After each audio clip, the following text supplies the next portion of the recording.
Hello everyone, how are you doing?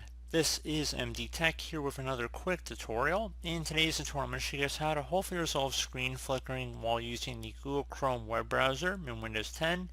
So if you're noticing your Chrome browser specifically seems to be flickering on and off, today's tutorial will hopefully go about addressing it without too much of a hassle here. So we're going to go ahead and jump right into it. We're going to start by opening up the Start menu. Left click on the settings gear icon on the left side, or you can type in settings, whatever you prefer. We're going to go ahead and open that up. Select the personalization tile.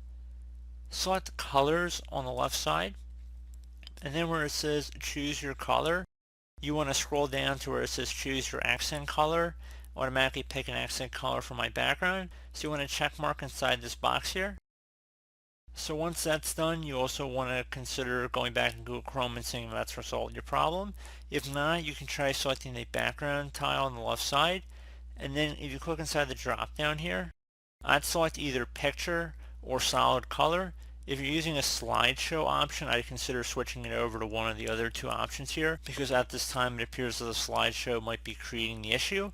And that's also another reason why we adjusted the color to pick an accent from your background, because that could also be having an effect on the flickering of your screen within the Chrome web browser. So pretty straightforward process here, guys. Do hope I was able to help you out, and I do look forward to catching you all in the next tutorial. Goodbye.